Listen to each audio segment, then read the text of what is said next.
adultery. It was nearly 20 years ago. It continued far too long.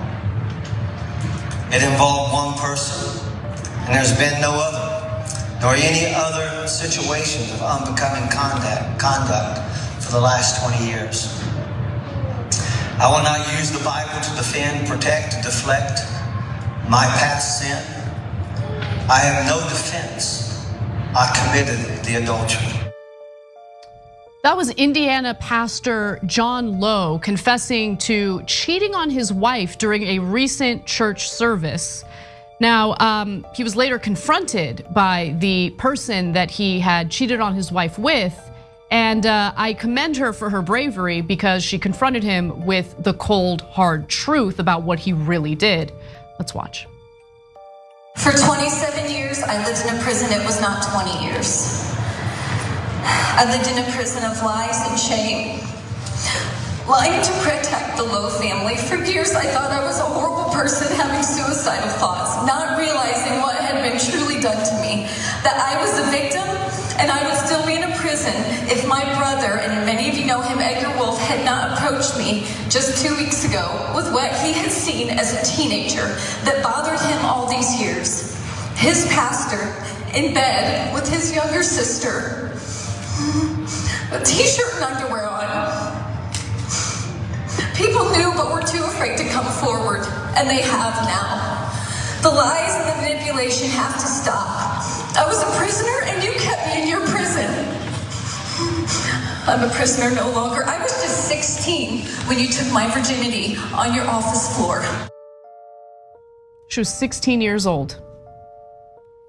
In Indiana, having sex with a 16-year-old is not considered statutory rape because the age of consent is 16. But as you can hear from her voice, it doesn't sound like she consented to it.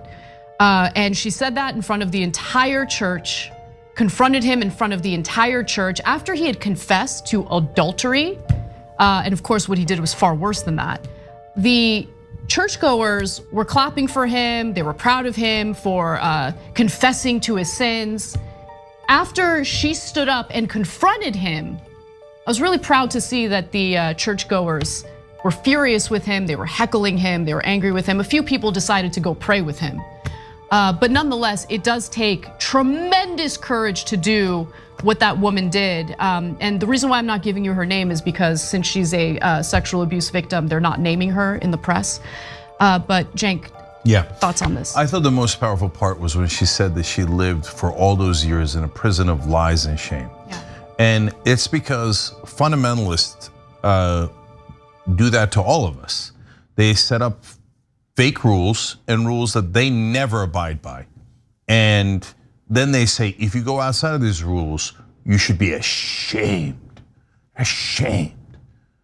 Well, weren't you ashamed when you raped that 16-year-old in your office floor, pretending to be her shepherd, her helper, her pastor?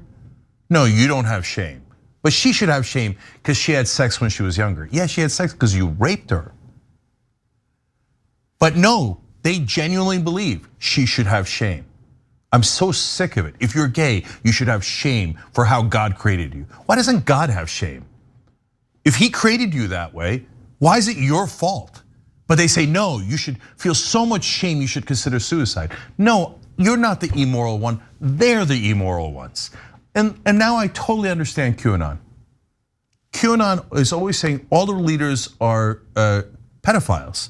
They lead child sex rings. Only one particular group of people with one ideology, though. Yeah, because they're opposed to the Democrats. I understand that. But I always thought, where the hell did they get this crazy idea from? Why do they think Hollywood celebrities and Democratic leaders are in a pizza shop doing a child sex ring? You know why? Because their leaders do child sex. Their leaders do pedophilia. I mean, there's a massive report that came out about the Seaford Baptist Church. You think it was just the Catholics? No. By the way, you think it's just Christians? No, the fundamentalist Muslims do it in Afghanistan. Every fundamentalist leader is a liar.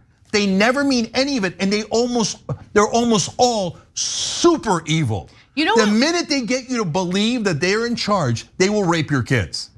Okay, they do it in almost every religion. And then they say, you're not allowed to question me. And if you question me, you should live in shame. Meanwhile, when you're not looking, they're raping your kids. So since the right wing lived through that, because it's their churches, they assume, I guess all leaders are rapists and go after children. No, it's your leaders. Then go after